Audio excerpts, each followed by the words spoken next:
6 months ago, my best friend died. His name was Tom. We knew each other for 57 years, and when he went, a piece of me went with him. I'm 80 years old. My name is Bob, and I need to tell you something that's going to sound harsh. You're wasting time with the people who matter most. I know because I did it too. And now Tom's gone, and I can't get that time back. If you have a friend, a real friend, and you keep putting off that call, that visit, that conversation because you're busy or tired or whatever excuse you're using, stop. Listen to what happens when you wait too long, because I'm living it right now, and it's the loneliest thing in the world. 1967, I was 23, working at a printing shop in Chicago. Tom started the same week. Both knew, both terrified of losing a finger to those machines. First day, we worked side by side for 8 hours, barely spoke. End of the shift, he asked if I wanted to grab a beer. I said sure. That beer turned into 57 years. We didn't have some epic origin story. Just two regular guys who met at work and stayed friends through everything. Marriages, divorces, kids being born, kids growing up, all the regular chaos life throws at you. Tom got married in 69. I was his best man. I got married in 71. He was mine. Our wives became friends. Friday night dinners, cards, talking about nothing, not fancy, not exciting, just showing up. When I think back, I realize how rare that was, not because anything special happened, but because we had something most people never find: steady friendship. The kind where you don't perform, don't impress, just show up as yourself. We worked at that print shop together for 12 years. Then it closed in 79. I found work elsewhere. Tom went to the city. Didn't see each other daily anymore, but we kept Friday dinners, still called when things happened. 1985, my father died. Tom didn't give me speeches at the funeral, just stood next to me, hand on my shoulder. That was enough. When you lose someone, you don't need words. You need someone to stand with you. 92, Tom's son got into trouble. Jail for a year. Tom blamed himself. I told him what he'd told me before. Sometimes bad things happen and it's not your fault. His son turned it around eventually. Got clean, married, 2 kids now. Tom was so proud. But here's what I didn't understand then. Friendship isn't about the fun times, it's about showing up when things are hard. Sitting in silence because there's nothing to say. Knowing someone so well, you can tell they're hurting even when they say they're fine. Tom and I had that. 57 years of that. We were like brothers, better than brothers because we chose each other. 2008, Carol died, breast cancer. I was 64 and suddenly alone. Kids had their own lives. Tom was there every single day for the first month. He came to my house, brought food, sat with me, let me cry. Never tried to fix it, never told me it would get better, just let me feel what I needed to feel. After Carol died, I went dark. Didn't want to leave the house. Tom kept showing up anyway. Come on, Bob, let's get lunch. And I'd go because I knew he wasn't giving up on me. 2013, Linda died, heart attack. Tom called me at 3 a.m. By the time the ambulance arrived, she was gone. I drove to his house immediately, found him at the kitchen table, staring at nothing. I sat down next to him. We sat in silence for hours. Nothing to say. He knew I understood. I'd been exactly where he was. After Linda died, we saw each other even more. Breakfast twice a week, Tuesday and Thursday mornings. Same diner we'd been going to for 20 years. Same booth, same orders, weather, news, Cubs, small talk. But it mattered, gave us structure, something to look forward to. As we got older, we talked more about the past, remembering trips we took, mistakes we made, people who were gone now. Not sad exactly, more like taking inventory, making sure we remembered everything before it was too late. Here's what I wish I'd understood then. Every one of those breakfasts was borrowed time. Every conversation was a gift I didn't appreciate until it was gone. Last year, Tom started forgetting things, little things at first. Then it got worse. Same story 3 times in one conversation. His daughter took him to the doctor, dementia, early stages, but it was there. Tom was terrified of losing himself.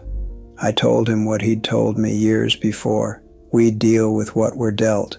The last 6 months were brutal. Tom declined faster than anyone expected. Some days he knew who I was, some days he didn't, but I kept showing up Tuesday and Thursday mornings at his house. Sometimes he'd recognize me, sometimes he wouldn't, didn't matter. I was there, because that's what 57 years of friendship means. You show up even when they don't remember your name. 6 months ago, Tom had a stroke, hospital for 2 days. I was there when it happened, held his hand, told him it was okay to let go. And he did. I'm 80 years old. I've lost a lot of people, parents, wife, friends. But losing Tom was different. Tom was the last person who remembered who I used to be. Last person who knew all my stories. Last person who could laugh with me about things that happened 40 years ago. When Tom died, an entire part of my history died with him. After the funeral, something hit me hard. I'd taken our friendship for granted, all of it. I assumed Tom would always be there, always available for Tuesday breakfasts, always ready to listen, always there. And now he's not, and I can't get that time back. Here's what I need you to understand, whatever age you are. Friends matter, real friends. The ones who show up when things are hard. The ones who know you better than you know yourself. Those friendships are rare, and they require effort, time, showing up even when it's inconvenient. I see people today, everyone's so busy, careers, families, problems, they don't make time for friends. I'll do it later. I have all the time in the world. You don't. Time runs out, people die, and one day you'll wake up alone, realizing all the things you thought were important didn't matter at all. Tom and I had 57 years. Friday dinners, Tuesday breakfasts, phone calls, just being there, and it still wasn't enough. I still wish I had more time. I still wish I had appreciated it more while I had it. If you have a friend, a real friend, not just someone you know, call them, make plans, show up, don't wait, don't assume you'll have time later. You might not. After Tom died, I thought about all the times I could have called but didn't. Too tired, too busy, didn't feel like it. All the time I wasted because I thought we had forever. We didn't. Nobody does. I wake up every Tuesday and Thursday morning, and for a split second, I forget. I think about heading to the diner to meet Tom. Then I remember he's gone, and I sit in my house alone, wondering what I'm supposed to do with all this time I have left. My kids say I should make new friends, join a club, but I'm 80 years old. I don't want new friends. I want my friend, the one who knew me for 57 years, the one who understood me without explanation, the one who stood by me through everything. You don't replace that. You just learn to live with the hole it leaves. So here's my advice, and I mean this with everything I have. Don't take your friends for granted. Don't assume they'll always be there. Don't put off getting together because you're busy or tired or stressed. Make the time, show up, be present, because one day one of you won't be here anymore, and all you'll have left are memories and regret for all the time you wasted. Tom taught me a lot over the years, how to be a better friend, how to listen, how to show up, how to just be there. Now that he's gone, I'm trying to pass that on, not to replace him, but to honor him, to make sure the way he lived his life meant something. If you've got someone in your life who's been there through it all, tell them you appreciate them. Don't wait for the right moment. The right moment is now. Pick up the phone, send a message, make plans, because life is short and people you love don't stick around forever. I miss Tom every single day. Miss our Tuesday and Thursday breakfast. Miss our phone calls. Miss just knowing he was there. But I'm grateful. Grateful I had 57 years with a friend like that. Grateful for every conversation, every meal, every moment we shared.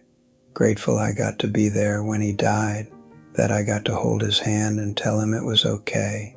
That's what real friendship is, being there, in good times and bad times, in mundane everyday moments and in final moments, just being there.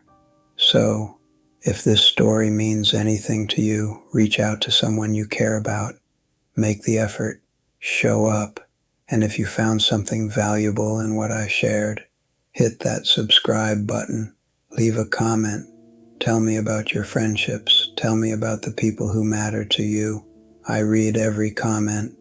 I'd love to hear your stories. Thanks for listening.